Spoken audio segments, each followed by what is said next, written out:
What is going on, guys? It's Kevin back in with a quick new video just showing you guys what I've been doing and what I've been working on. Now today we're going to be working on something that you probably hadn't seen in a long time, and that is going to be the Nissan. No, we're not working on the Lexus today.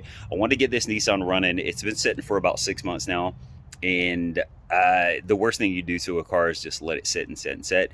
Now this vehicle used to be my daily driver for a while. And it wound up shutting off one day, and that was after I got the Scion. So I started using the Scion as a daily driver. But I thought to myself, I need to get this thing running, get it up, and let the fluid circulate, make sure the transmission is not bad, make sure the motor's not knocking or anything like that.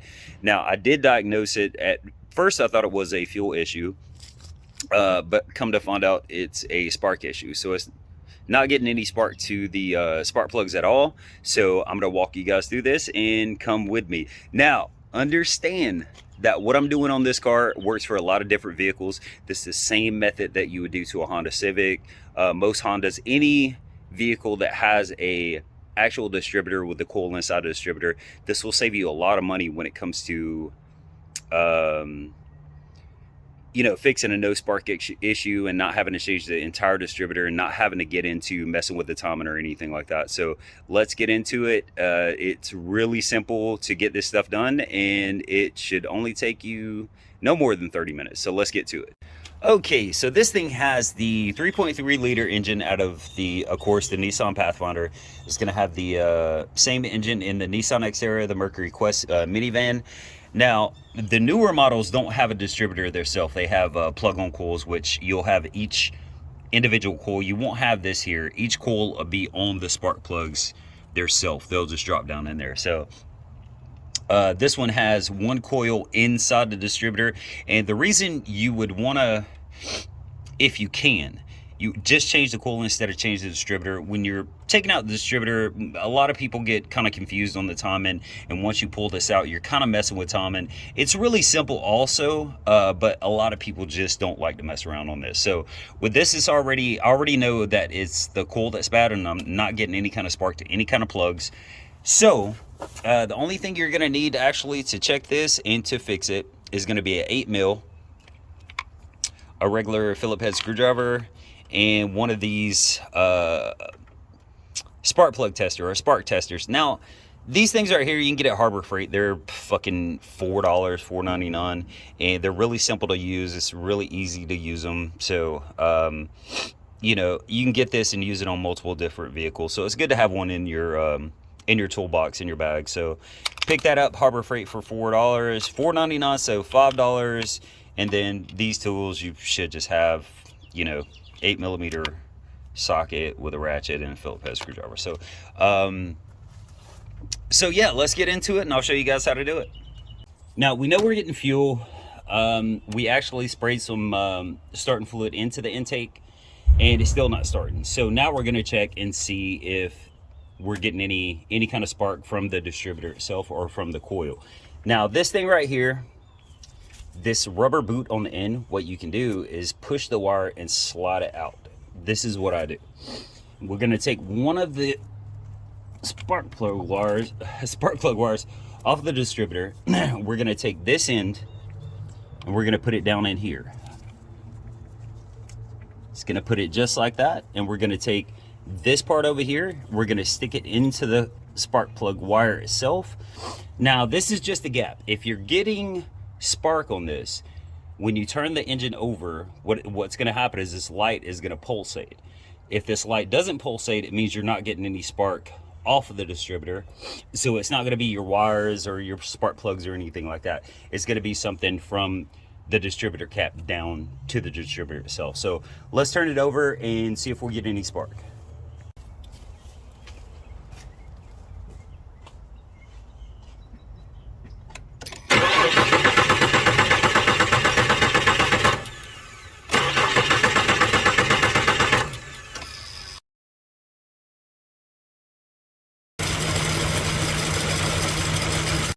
Okay, so now that we know we don't have spark, what we want to do is we want to take distributor cap off.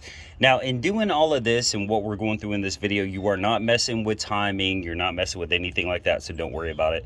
The way it comes off is the way it's going to go back on. So the first thing we want to do is we want to take distributor cap off, and to do that, there is one screw here, Phillips head screw, and there is one screw there. So once you take those two screws off, the distributor cap is just going to come off, so let's get that done.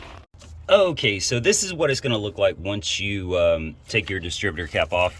Now just take a look inside your distributor cap. None of these prongs are bent or anything like that. Everything looks pretty good here. It's a little bit dirty, but I don't see anything that would keep the vehicle from running itself. Next thing, you want to come over here and look at this part here. This is called your rotor button.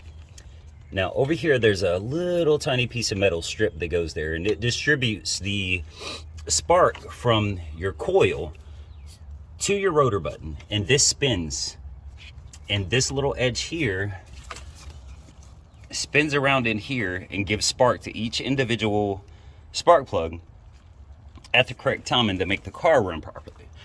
Now this and this is part of your normal tune-up, so we're not getting, you know, too far out of the realm of just somebody knows how to turn a wrench. This is super simple. So the rotor button doesn't look bad. This looks clean. Now you can take a piece of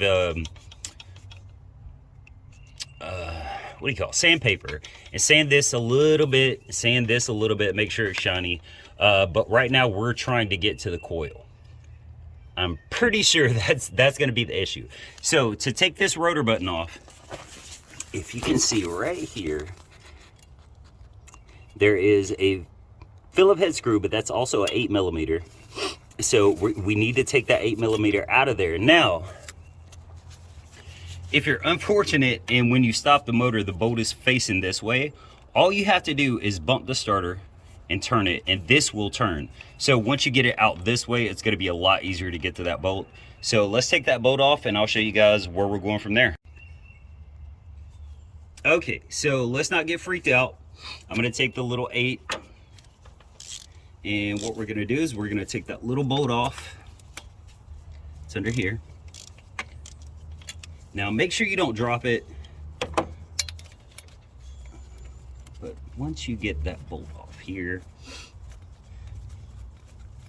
man, I've probably done this hundreds of times on different vehicles, and you can save a lot of money. Now here's your bolt. As you can see there, you want to make sure you keep these off and in a place where you can find them and you don't lose them. Now once you take that bolt off, this is going to slide right up. Boom, that's it. Now don't worry about getting this wrong, because this little cylinder here, there's only one spot where the bolt goes, and as you can see, the bolt's going to go in the back here. So if you try to tighten this down any other way or put the bolt in, it's not going to go in. Okay, so it's going to have to be pointed the right direction for you to get it. So you're not going to be messing with timing or anything like that. I wouldn't worry about it. So once we do that, there are 2 little bolts here to take off this little metal shield. Okay, sometimes there will be a piece of plastic over this, but after time it gets a little bit brittle. So these 2 bolts, oh, let me take it out so I can actually show you better. So this bolt right here and that bolt right there, well, it's actually a screw, not a bolt. So we're gonna take those 2 screws out, and then this screw right here in the middle, we're gonna take this out also. So let's go ahead and do that. Now I'm doing this because, like I said guys, sometimes you just gotta do shit and not be scared to do it, and you will save yourself a whole lot of money. Just remember where your screws are going. There's only a few screws that are coming out of this, and we're pretty much over halfway done here. So, well, no, we're about halfway done. So once you take these 2 little screws out, even if you don't know what you're doing, you should be able to do this in about 20 minutes. So once you take those 2 screws out, this is gonna pop off, okay? So once you get that popped off, what you're gonna do is, first, you're gonna take that center screw out. And on here, let me show you again. On here, there's 2 screws, okay? So you want to take those two little screws out, and you want to take the center screw out. So let's get that done, and then I'll show you what we need to do after that.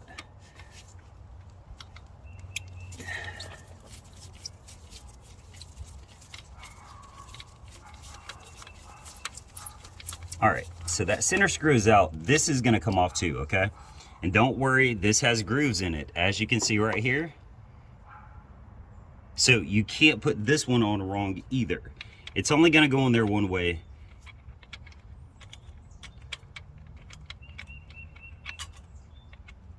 Like that. So don't worry about, you know, getting that wrong or anything like that. You cannot mess up the timing. Now, here's what you're gonna do. You're gonna unplug this here. Just take that off real quick. And take those other two little screws out. Now I'm gonna show you why you need to do this. Take this screw out. Lay it over to the side, don't lose it. And then take this screw out. Now, here's the part that might get you a little bit scared, but do not worry about it. So what you're gonna run into here is, once you have these two screws out, this is a small little metal plate. If you lift this up just a little bit, you see the plate lifts up with it, you're gonna slide that plate out. Now, just like the other center bolt, you see you cannot put this on wrong. Just remember, you cannot put this on wrong. So the top and the bottom is gonna be the same. You know, if you have the mark on the top here, just make sure you put that back on the top, but it doesn't really matter at that point. So you have this out, and this bottom piece is just gonna slide out here. Boom, that's it. Okay, now this here, it doesn't matter. It doesn't have a groove, it just spins freely, so it doesn't matter where that's at, as you can see. So you want to take this off. And at that point, we're to the coil. All you do here is you're gonna disconnect your coil. Get my screwdriver. I know this is like a bootleg way to do it, but disconnect your coil here. Now your wires are pretty much shaped to the way they're supposed to go. You know, one on the bottom, one on the top. One's a little bit, you know, longer than the other. So you're just gonna put this out of the way, and right now we're gonna take this screw out and this screw out. So let's go ahead and do that.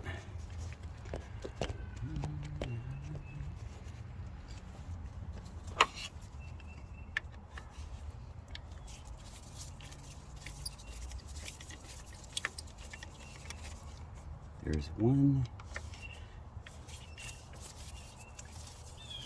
Now, even just on like parts, you're gonna save a lot of money doing this. Now here's your two bolts that go in the distributor. Now, all right, so that's pretty much it. Once you get those two screws out, you can just lift the coil out, just like that. Now, what you wanna look for, you don't really, who cares about a little rust here or whatever.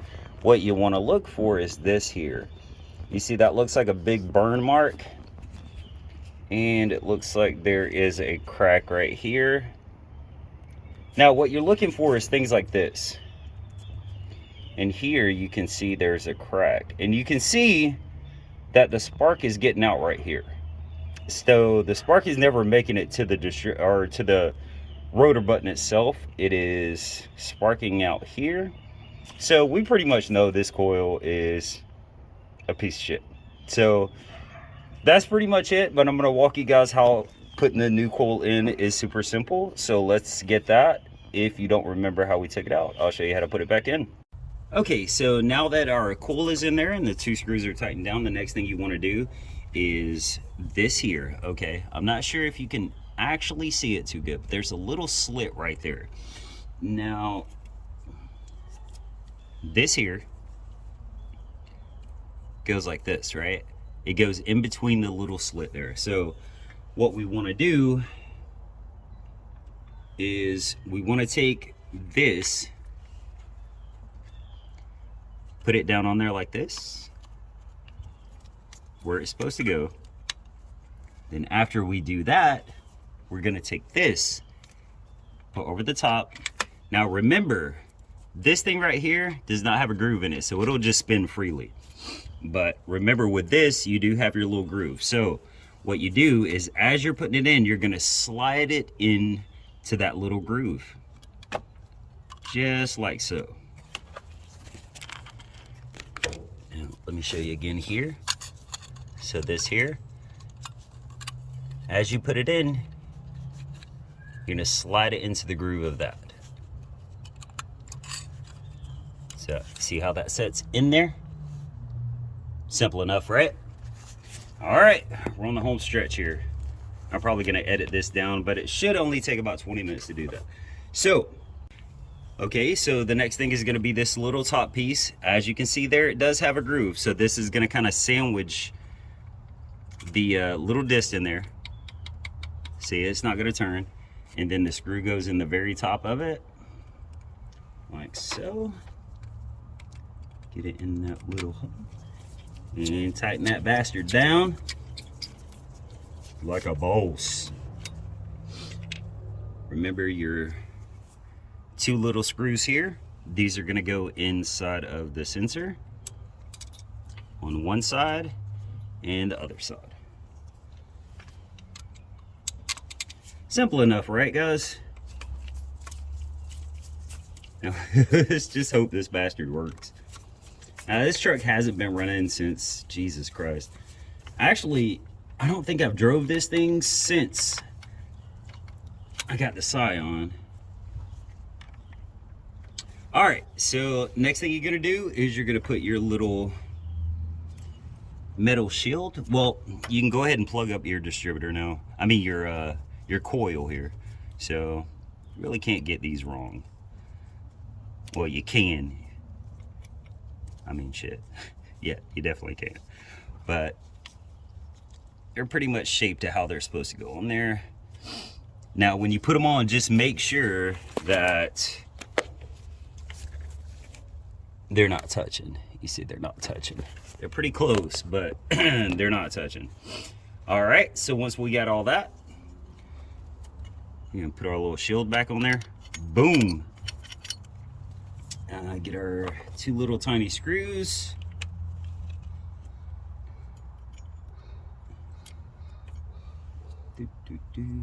Screwdriver. Two little tiny screws on there. Now we are in the home stretch.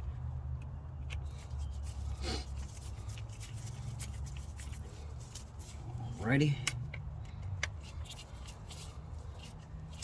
Okay, and now our botón de rotor. Remember, this will slide around, so you just make sure, you know, you can't put it in without putting the freaking screw in. Do not forget to put the screw in. I've seen somebody do that, and yeah, it wasn't a fun time. So all you do is you're gonna line up your hole on the back of this to the hole on the back of this little round piece here, and pretty simple. Get it started with your fingers. Make sure you don't cross thread it like I'm about to do. There we go. Oh, there we don't go. All right, there we go.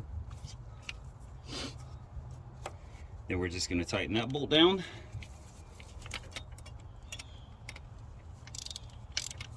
Now, of course, it doesn't have to be, I mean, you want it to be tight. You don't want it to be loose, but you don't have to, you know, kill it. Okay, so here's the next to the last thing is going to be your cap. Now, your cap's pretty simple. You're just going to put it on there like that. And you got your two little screws here. One for the back, just like you took it off. And then one for the front. Now, what do you guys think? This thing gonna run or no?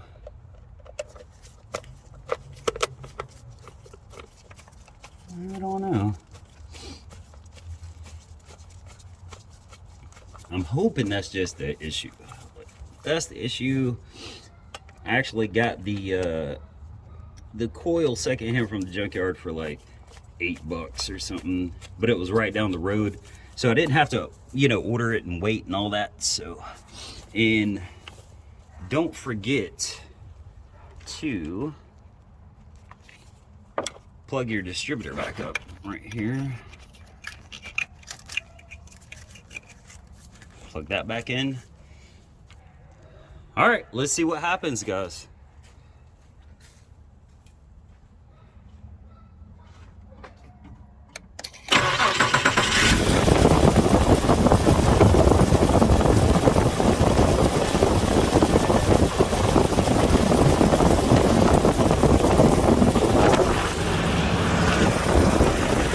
Alrighty, this thing is running.